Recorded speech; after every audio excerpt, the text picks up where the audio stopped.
And this is where the whole system kicks in. This is why you end up with kids. You need new material.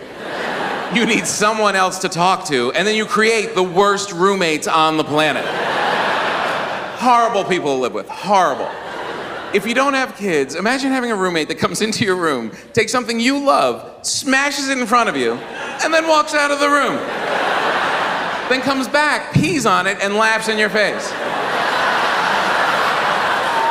They're animals. You ever open up a pack of M&Ms around little kids? They come at you like goats in a petting zoo. No hands, just heads.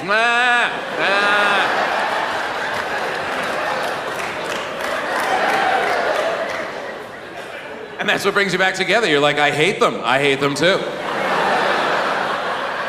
I love you. I love you too. The worst part is that they don't really like you that much. Kids don't. I like my kids. I like them a lot. They don't like me.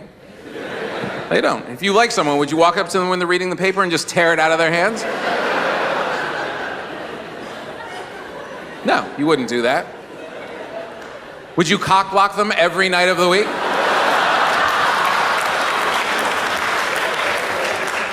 Not to someone you liked. They just look at me as a source for food, and they'll lie right to my face. Right to my face. They will. They don't care. They don't care. This is the thing. You love kids in an uncontrollable way. Like if you love another person, you're in love with your guy or your girl, you can control it. You can put the brakes on. I'm going to love her this much. I don't want to expose myself. I'm going to keep it back. Kids, there's a cascading love. It's helpless. You will kill for them, and you're in free fall. And they look at you like, nah, I could do better. If I get some of those keys that he's got, I'm out of here. My little one came up to me last week. I want some Teddy Grahams. Give me some Teddy Grahams. No, you just had Teddy Grahams. No, I didn't. Yes, you did. I gave them to you. Now, why you gotta go make me upset? Just get me some Teddy Grahams. What are you, a little white pimp? Who's in my kitchen? Just give me some mother-loving Teddy Grahams. What are you jibber-jabber? I would just give me them. If my arms were long, I would get the Teddy Grahams myself. Why you gotta be? Who are you in my house?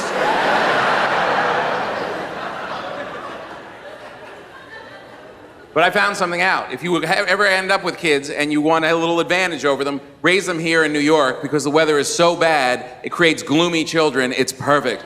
We were in LA and just the sunshine, the kids were so filled with joy and hope and energy and every day. Can we go to the park? Can we throw a ball? Can we go in the pool? Can we? Annoying. Here they just sit in the apartment and stare out at the rain for hours.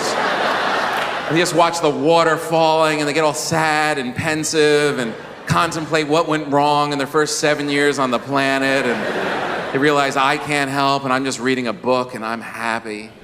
It's so much better. We have a little boy, man. We so excited about it. It's a blessing, man. There he is right there. It's little my son right there. Yeah, it's awesome, man. He's 2 years old, almost 2.5. My wife says now that we need a daughter. And I'm like, oh, no, we don't. I can't imagine my wife having a backup bitch. Like a little her following her around the house. You're right, he doesn't do anything around here. With a big FedEx box and a little FedEx box out there.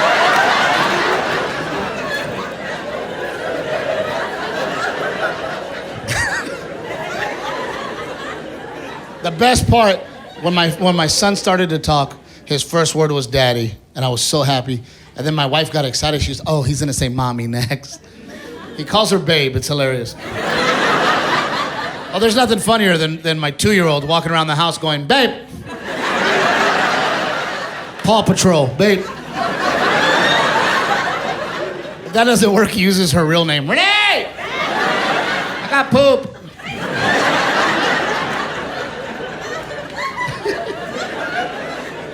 It's the best. But now that he talks, man, he says things to my wife that I can't believe he gets away with.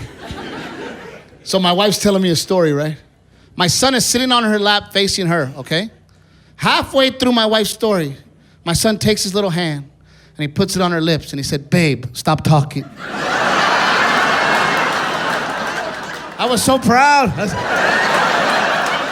said, finally, somebody said it. I was like, wait a minute, I think my son's a mind reader.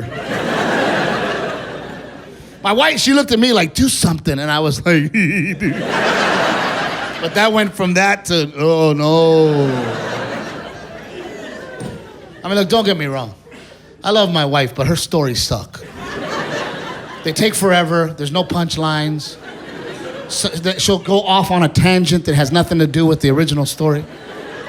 It's the worst. It took her 2 minutes the other day to tell me that she went to Chick-fil-A and it was good.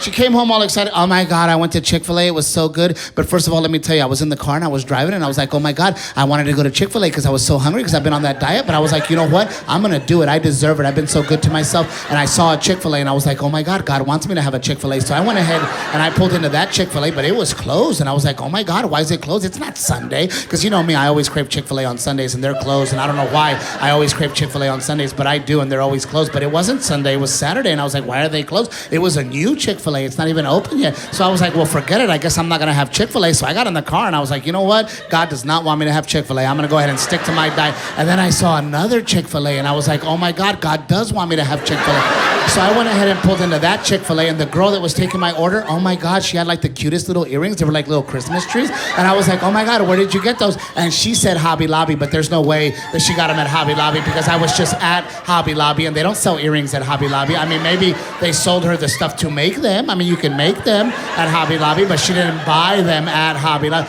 So anyway,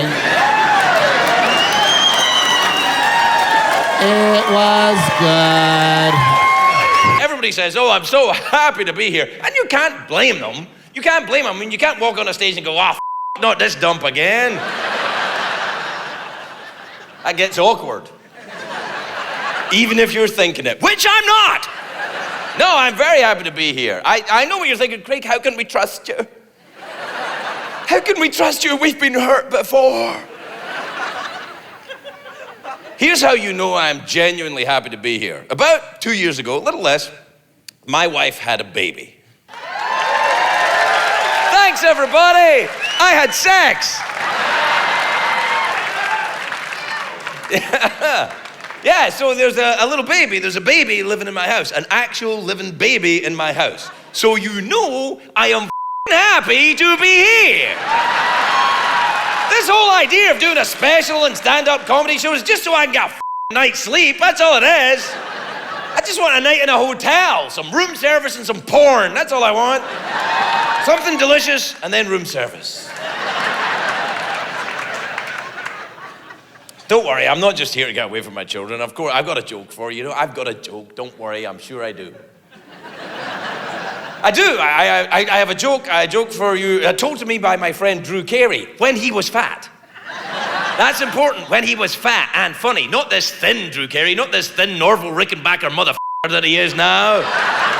Fat Drew Carey, fat when he was funny because fat is where comedy is stored.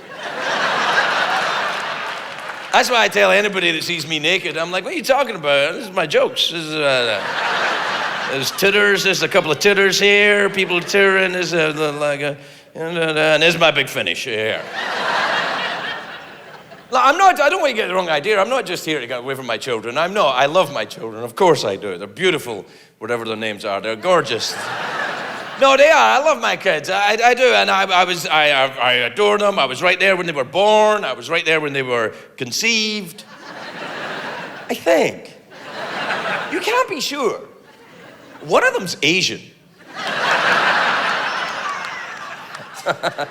That's not true. That would be awkward though, wouldn't it? Like, congratulations, Mr. Ferguson. Look, an Asian baby. No, I was definitely, there. Well, I don't know if I was there when they were conceived because, conception takes place up to 24 hours later after sex, in the woman's body. So I might have been doing what I do after sex, which is standing by the refrigerator crying. I'm a dirty whore.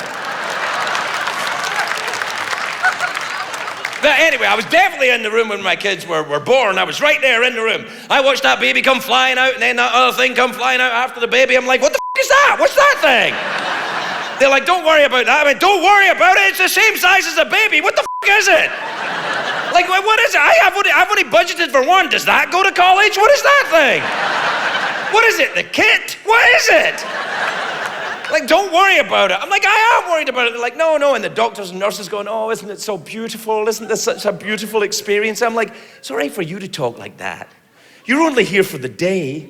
I've got to come back to this area later on with a completely different agenda.